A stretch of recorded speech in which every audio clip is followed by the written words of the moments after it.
Ration ಮುಗೀತು, ಹೊರಡಿ ಹೊರಡಿ, ಮುಂದಿನ ತಿಂಗಳು ಬನ್ನಿ. 10 ಜನಕ್ಕೆ ಕೂಡ ಕೊಟ್ಟಿಲ್ಲ, ಅದು ಹೇಗ್ರಿ ಮುಗೀತು?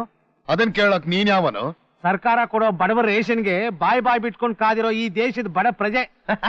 ಬಡ ಪ್ರಜೆ ಅಂತ ಗೊತ್ತಿದ್ದು ಬಡವ ನೀನ್ ಮಡಗದಂಗ ಇರೋದ್ ಬಿಟ್ಟು ಶ್ರೀಮಂತರನ್ನ ಯಾಕೆ ಎದುರು ಹಾಕೋತೀಯಾ? ನಾನೇನ್ ಯಾರನ್ನೂ ಎದುರು ಹಾಕೋತಿಲ್ಲ, ನಾನು ತೆರಿಗೆ ಕೊಡ್ತೀನಿ, ರೇಷನ್ ಕಾರ್ಡ್ ಇಟ್ಕೊಂಡಿದ್ದೀನಿ. ಸರ್ಕಾರ ಬಡವರು ಕೊಡೋ ಆಹಾರನ ಬ್ಲಾಕ್ ನಲ್ಲಿ ಮಾರೋ ನಿನ್ನಂತವ್ರನ್ನ ಯಾಕೆ ಅಂತ ಕೇಳೋ ಹಕ್ಕು ನನಗೂ ಇದೆ. ಯಾಕೆ ಅವ್ನ ಹೆದರಾಕತಿಯ ಬಾಪ? ನೀವೆಲ್ಲ ಹೀಗೆ ಹೆದರ್ಕೊಂಡು ಸಾಯೋ ಹೊತ್ತಿಗೆ ನಮ್ಮ ದೇಶ ಇಂಥ ಕಾಳಸಂತೆಕೋರರ ಸಾಮ್ರಾಜ್ಯ ಆಗಿರೋದು. ಅಯ್ಯೋ ನನ್ನಪ್ಪ, ನೀನು ಒಬ್ಬ ತಿರುಗಿ ಬಿದ್ದಿರೋದೇ ಸಾಕು, ಎಲ್ಲರನ್ನೂ ಯಾಕೆ ಎತ್ಕಡ್ತೀಯ? ನೀನು ಒಳಗಪ್ಪ, ಬಾ ಬಾ ನೀನು ಬಾಪ. ನೀವೆಲ್ಲ ಒಳ್ಳೆಯವರು, ಹೋಗ್ರಪ್ಪ ನೀವು. ನಿನಗೆ ಎಷ್ಟು ಬೇಕೋ ಅಷ್ಟು ರೇಷನ್ ತಗೋ. ಹಾಗ್ ಬಾ ದಾರಿಗೆ. ಇವನಿಗೆ ಎಷ್ಟು ಬೇಕೋ ಅಷ್ಟು ಕೊಟ್ಟು ಕಳಿಸ್ರು. ಸರ್ ಬನ್ನಿ ಬನ್ನಿ ಸರ್.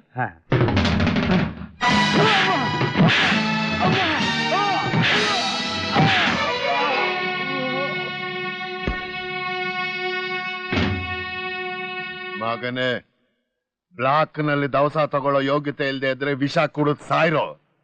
ನಮ್ಮ ಸೊಸೈಟಿ ಮುಂದೆ ಏನಾರು ಬಂದು ಗಲಾಟೆ ಮಾಡಿದ್ರೆ ಊಟ ಹಾಕ್ಸ್ಬಿಡ್ತೀನಿ ನೋಡು.